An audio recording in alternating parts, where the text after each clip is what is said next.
Chicken అయినా mutton అయినా vegetables curry అయినా మసాలా మంచిగా ఉంటేనే ఆ కూరకి మరింత టేస్ట్ వస్తుంది.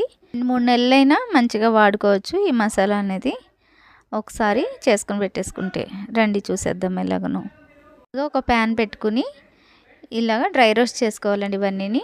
పట్టా, ఇలాచీ, లవంగా నేను ఒక 20 తీసుకున్నాను. అలాగే పట్టా ఒక 4 ఇంచులు, ఒక 2 కప్పుల వరకు ధనియాలు, పావు కప్పు జీలకర్ర వేసుకుని దోరగా వేయించండి. ధనియాలు తొందరగా వేగవు కాబట్టి ముందు వేసుకుని వేయించుకోవాలన్నమాట. అలాగే ఒక అర స్పూన్ మెంతులు ఇవి పక్కకు తీసేసుకుని అదే ప్యాన్లో ఒక సగం కొబ్బరి చెక్క వేసుకుని, పచ్చి కొబ్బరి అయినా పర్లేదు, ఎండు కొబ్బరి అయినా పర్లేదు, అది వేగిన తర్వాత నువ్వులు వేసుకుని స్టవ్ ఆఫ్ చేసేసేయండి. స్టవ్ ఆఫ్ చేసేసి నువ్వులు ఆ వేడికి వేగిపోతాయి. అప్పుడు 2 స్పూన్లు గసగసాలు కూడా వేసుకుంటే దోరగా వేగిపోతాయి. నువ్వు స్టవ్ ఆన్ చేసి వేయించుకుంటే ఇవి మాడిపోతాయి అన్నమాట, గసగసాలు నువ్వులు అనేవి. చూసారా మంచిగా వేగినాయి కదా.